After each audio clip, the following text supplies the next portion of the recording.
I've been lucky enough to have been working on it for about 4 years now. And, after all the things I've worked on, this represents the pinnacle of anything I've ever been involved with.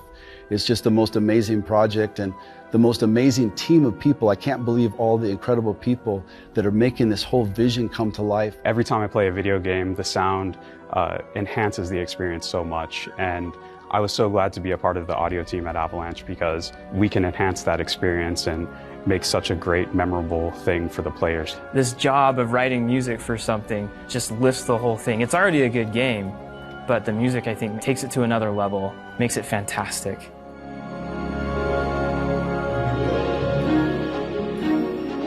We wanted to make Hogwarts Legacy our own. We wanted to put our own stamp and our own brand on it. You can hear it in the music. Not only does it sound new and fresh, it's nostalgic. I wanted to harken back to nostalgia factors. That was the biggest thing for me.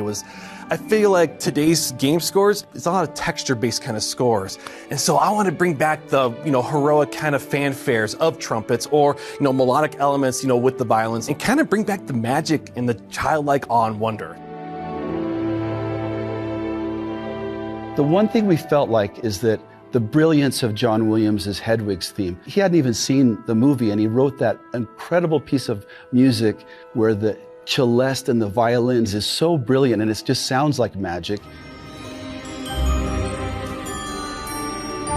I suppose the biggest factor for the scores was trying to help it fit in with the other music that we have for the Harry Potter films. We were thinking about the idea that what if there was an older melody of lore that might have been an earlier version of Hedwig's. And so the ancient magic melody kind of grew out of that idea to say, what if it could be a relative of Hedwig's theme? You just hear a little bit of something recognizable, and I think that just makes the experience a bit more fun, and I think it's a perfect fit. It fits really well.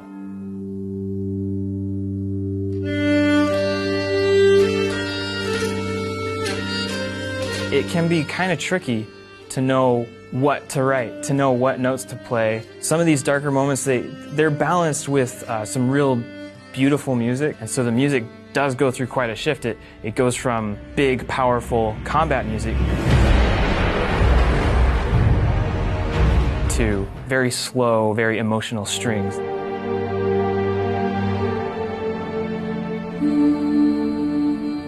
Not every moment in the game has music, not every moment in every film has music, but when you need it, it makes all the difference.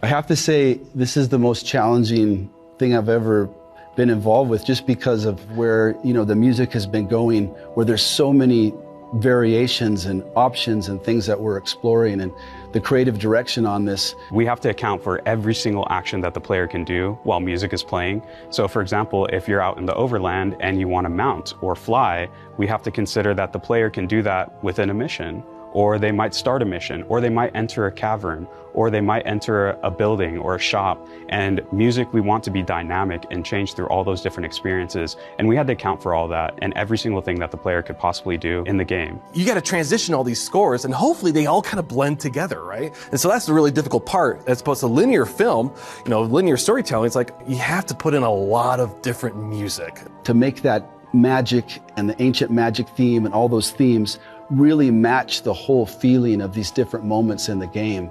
That's been, just such a collaborative effort. We had to make every area interesting, and there are places like the herbology area or the common rooms that we have custom music for, just to make that exploration and that kind of newfound area more special and more important to the player.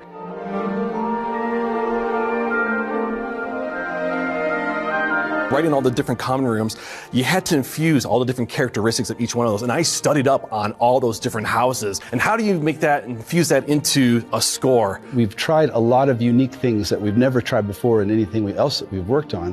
One instrument that we were looking for, a giant piece of sheet metal, and we're calling it a thunder sheet. And so you'll hear in the ancient magic theme that you'll hear the thunder sheets coming into almost like waves of emotion coming in. And then that combined with another really unique instrument called the waterphone, it just makes these sounds that literally sound like magic.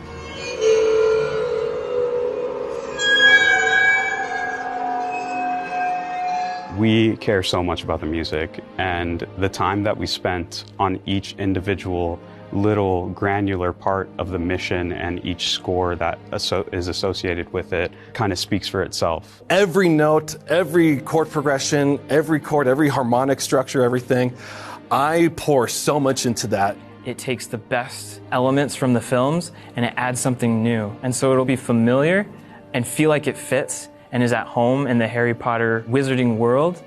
I love the team that I'm working with. I love this project. I'm so proud of what everyone's done.